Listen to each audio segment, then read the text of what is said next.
बाबा तेग बहादुर, जिसको पढ़ाने वाले गुरु कश्मीर के थे कृपाराम, उन्होंने कहा कि मैं एक बार अपने गुरुजी से बात कर लूं, यदि उन्होंने स्वीकृति दे दी तो हम सारे के सारे लोग सशरीर इस्लाम कबूल करेंगे।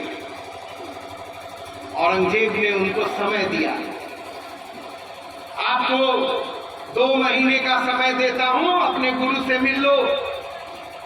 जम्मू तवी, जम्मू एक प्रोविंस है, घाटी को कश्मीर कहते हैं, तीसरा लद्दाख है, लेकिन इस तीनों को पंजाब से विभाजित करने वाली एक नदी है जिसका नाम है तवी।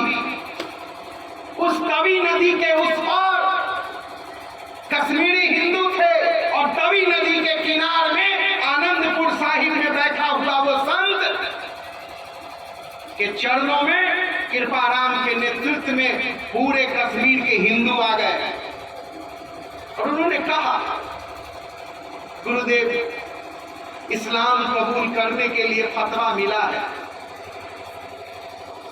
तेग बहादुर जी ने अपने पुत्र की परीक्षा ली, इसी पटना साहिब से गुरु गोविंद सिंह गए थे।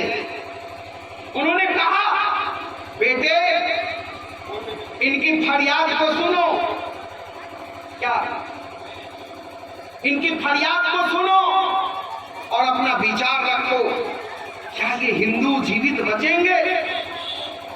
वो 9 साल का बालक गुरु गोविंद राय अपने पिता को उत्तर देता है, कहता है, पिताजी, यदि कश्मीरी और भारत के हिंदू को बचाना है तो देश इस समय एक बड़े संत का बलिदान मांग रहा है। मित्रों, उन्होंने पूछा, बेटे वो संत कौन होंगे?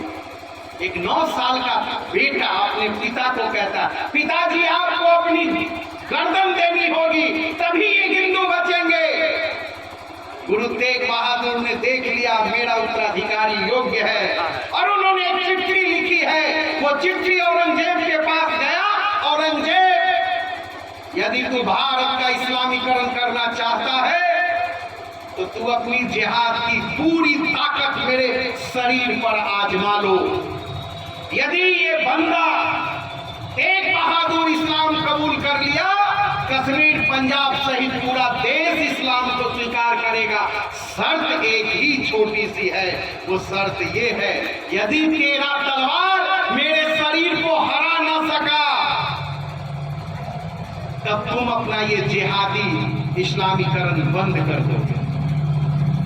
औरंगजेब खुश हुआ, उसने अपनी फौज भेजी, कहते हैं वहां से उनको गिरफ्तार किया, जयपुर लाया गया और जयपुर, क्षमा करें, आगरा लाया गया और आगरे से इनके मन को तोड़ने के लिए जिस हाथी पर इनको बिठाया गया था, इनको कहा गया तुम इस परिस्थिति में चलो। उनके नितंब के नीचे भाले लगाए गए और माथे के ऊपर भी एक लटका हुआ भाला लगाया गया। उसमें गुरु तेग बहादुर बैठ गए, हाथी हिलता हुआ दिल्ली के चांदनी चौक पर पहुंचा।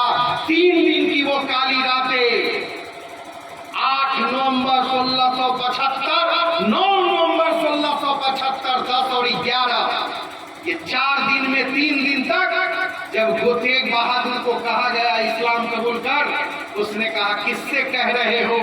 कहा, तुझको कह रहा हूं। कहा, मेरे शरीर को कह रहे हो या मेरी अंतरात्मा को? औरंगजेब समझ नहीं सका, कहा, हेकड़ी बात कर रहा है। इसी समय उनके 3 चेले कूद गए और कहा, गुरुजी की बात बाद में करना, ये तो अलग पुरुष हैं, अरे हम नन्हे से चेले को पहले मुसलमान बना ले, अगर तू मुझे बना लिया तो गुरुजी भी बनेंगे। मित्रों, ये सब हम जानते हैं। आड़ी से मोतीदास को चीर दिया, जैसे जैसे चीरता गया एक ही आवाज थी, वाहे गुरु, वाहे गुरु, गौ माता की जय, भारत माता की जय। लकड़ी की तरह लोग सामने गिर गया। अगले दिन कड़ाही में उबाल दिया गया। मुस्कुराता हुआ चेहरे को देखकर औरंगजेब पूछा, तेरे शरीर का मांस तो पिघल गया, लेकिन तेरे ओठों पे मुस्कुराहट क्यों? तो कहा तू शरीर को कष्ट दे रहा है, मेरी आत्मा तो उस परमात्मा को देखकर आनंद में। कहते हैं उसकी मुंडी पकड़ के उसमें ठूस दी गई, ढक्कन बंद कर दिया गया। वो थे बाबा दयाला। और आपको सतीदास बतीदास और बाबा दयाला। और सतीदास जी को रुई लगाकर नंगा करके नीचे से आग लगाई गई, लेकिन तेग बहादुर हंसते रहे। उन्होंने कहा औरंगजेब तेरी सारी ताकत व्यर्थ जाएगी, ये शैतानी ताकत है, तेरी ताकत इंसानियत को नहीं हरा सकती। कहते हैं कि औरंगजेब बहुत रोया। उसने कहा ये सारा सल्तनत हार रहा है इसकी मुस्कान पे। 3 दिन से यातनाओं का दौर। 11 तारीख को गुरुजी को पीपल के पेड़ के सामने बिठाया गया। बोला तू क्या दे सकते हो? बोला दुनिया की सब कीमत चुका दूंगा, लेकिन मैं वैदिक धर्म, सनातन धर्म, भारत माता का धर्म कभी नहीं छोड़ूंगा। ये उद्गार व्यक्त किया तेग बहादुर ने।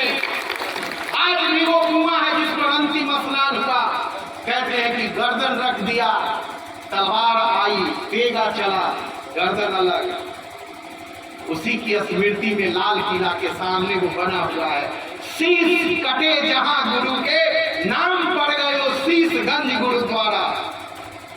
मेरे मित्रों, हम कभी कभी कहते